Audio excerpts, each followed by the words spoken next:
ಜಾಣೆ ಚಿಂಟಿ ಎಲ್ಲದರಲ್ಲೂ ಮುಂದೆ. ಯಾವುದೇ ವಿಷಯದ ಬಗ್ಗೆ ಹೇಳಿದರೂ ಅದನ್ನು ಅರ್ಥ ಮಾಡಿಕೊಂಡು ಅಂಥ ಸನ್ನಿವೇಶಗಳು ಬಂದಾಗ ಅದನ್ನು ಅನ್ವಯ ಮಾಡುವ ಜಾಣತನ ಅವಳದು. ಬರೀ 3ನೇ ತರಗತಿಯಲ್ಲಿರುವುದು ಅವಳಿಗೆ ಇರುವ ಇಷ್ಟೊಂದು ತಿಳುವಳಿಕೆ ಎಲ್ಲರನ್ನೂ ಆಶ್ಚರ್ಯಪಡಿಸುತ್ತಿತ್ತು.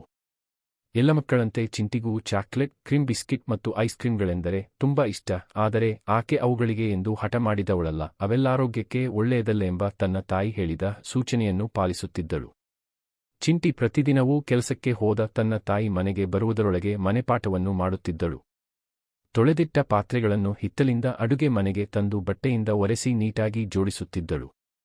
ತಾಯಿ ಒಗೆದ ಬಟ್ಟೆಗಳನ್ನು ಒಣಹಾಕುವ ಕೆಲಸ ಮಾಡುತ್ತಿದ್ದಳು.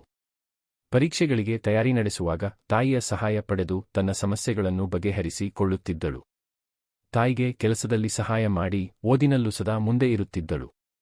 ಒಮ್ಮೆ ಚಿಂಟಿಯ ತಾಯಿ ಕೆಲಸದಿಂದ ಮನೆಗೆ ಬರುವಾಗ ದಿನಸಿ ಸಾಮಗ್ರಿ ತರಲು ಕಿರಾಣಿ ಅಂಗಡಿಗೆ ಹೋದಳು. ಅಲ್ಲೊಂದು ಚಿಕ್ಕ ಮಗು ತನ್ನ ತಾಯಿಗೆ, ಅಮ್ಮ, ನಾನು ಎಲ್ಲಾ ಹೋಂವರ್ಕ್ ಮಾಡಿದ್ದೇನೆ. ನೀನು ಹೇಳಿದ ಎಲ್ಲಾ ಮಾತನ್ನೂ ಕೇಳಿದ್ದೇನೆ. ನೀನು ನನಗೆ ಚಾಕ್ಲೇಟ್ ಕೊಡಿಸುತ್ತೀ ಎಂದು ಹೇಳಿದೆಯಲ್ಲ ಎಂದು ಕೇಳುತ್ತಿತ್ತು. ಅದರ ತಾಯಿ ಅದಕ್ಕೆ ಚಾಕ್ಲೇಟ್ ತೆಗೆಸಿ ಕೊಟ್ಟಾಗ ಆ 4 ವರ್ಷದ ಚಿಕ್ಕ ಮಗುವಿನ ಸಂತೋಷಕ್ಕೆ ಪಾರವೇ ಇರಲಿಲ್ಲ. ಇದನ್ನು ಗಮನಿಸಿದ ಚಿಂಟಿಯ ತಾಯಿಗೆ ತನ್ನ ಮಗಳ ಮನೆ ಕೆಲಸ, ಹೋಂವರ್ಕ್ ನೆನಪಾದವು.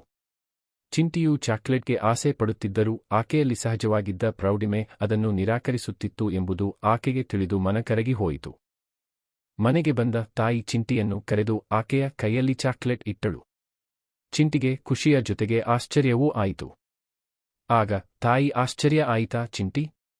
ಪ್ರತಿದಿನ ಚಾಕ್ಲೇಟ್ ತಿನ್ನುವುದು ಆರೋಗ್ಯಕ್ಕೆ ಮಾರಕ ಎಂಬುದು ನಿಜ. ಆದರೆ 15 ದಿನ ಅಥವಾ ತಿಂಗಳಲ್ಲಿಯೊಮ್ಮೆ ತಿಂದರೆ ಅಷ್ಟೊಂದು ಹಾನಿಯಿಲ್ಲ. ಅದಕ್ಕೆ ನಿನಗೆ ಚಾಕ್ಲೇಟ್ ತಂದೆ ಅಂದಳು. ಚಿಂಟಿ ಅಮ್ಮನನ್ನು ಗಟ್ಟಿಯಾಗಿ ತಬ್ಬಿ ಮುತ್ತು ಕೊಟ್ಟು ಚಾಕ್ಲೇಟ್ ತಿಂದಳು.